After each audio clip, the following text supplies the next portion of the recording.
Just when you think you've seen all of the Three Graces you can handle this year, the Royal Mint surprised all of us with one more, hopefully final, release in the series, and this one might just be the most spectacular of all.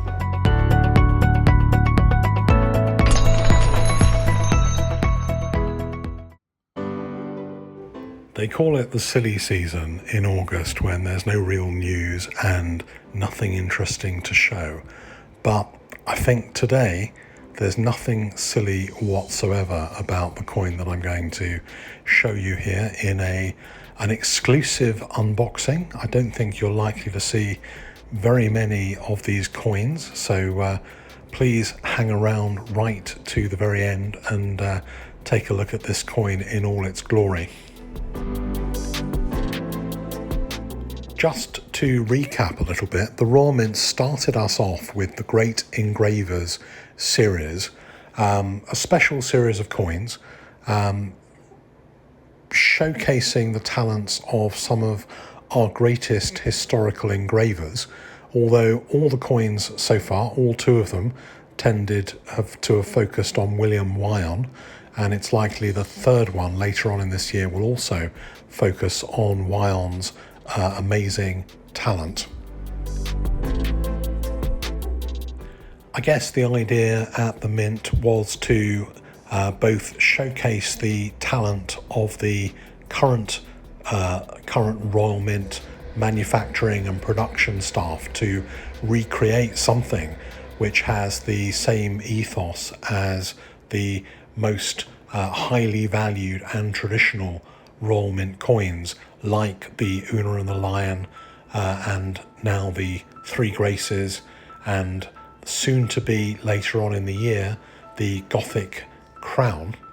and I think it's worked very well. One of the problems with it has been the number of different varieties, and also the number of copycat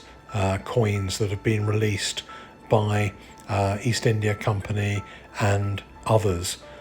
relating to legal tender, St Helena and Alderney, that in a way have kind of devalued the series just a little bit. For me, the genuine coin in this series is the coin release from the Royal Mint, and I really thought they'd finished with the Three Graces releases, and I heard about this brand new release, which is a 10-ounce gold version of the Three Graces, and I just wanted to make sure that I could present one to you guys so you could see this amazing new release firsthand.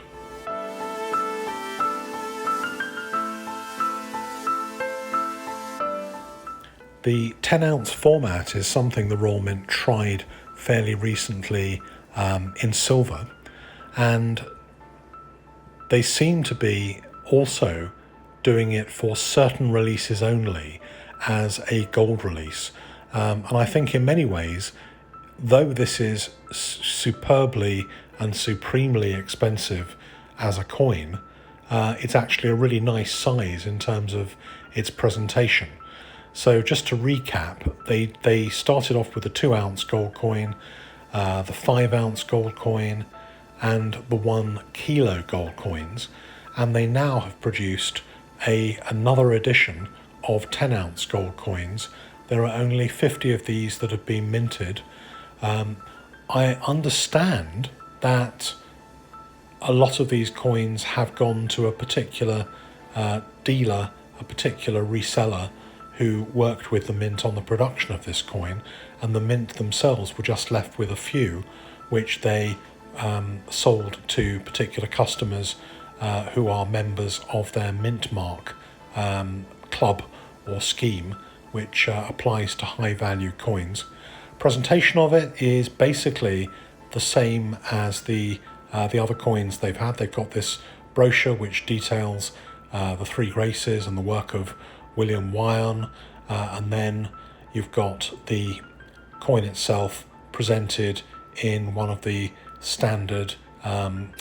presentation cases in wood. The size of this presentation case is the same as the 5-ounce coin. but whereas the 5-ounce coin is substantially smaller in diameter,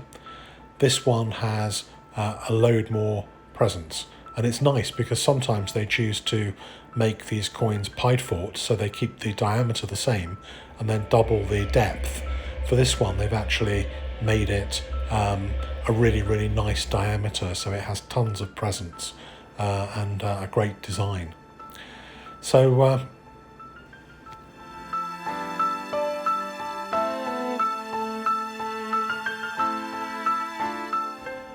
who collects these coins, and where are they all going to end up? I think a lot of them will end up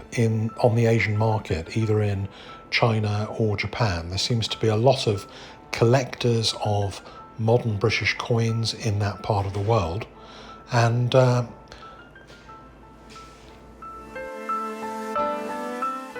my understanding is that a lot of the ones in this series that appear on international auctions end up being bought by those types of collectors in those types of places. Incidentally, there's quite a few of these different sizes of gold Three Graces coins that are being sold later on this year in the Heritage Platinum auction. So if you're after a 2-ounce, 5-ounce I've seen, and I think there's going to be a 1 kilo version of this, then take a look at Heritage Auctions, both Platinum Night Auction in October and also their Hong Kong auction in late September, and you'll be able to potentially get your hands on one of these amazing coins to put in your own collection if that's the kind of thing you're looking for.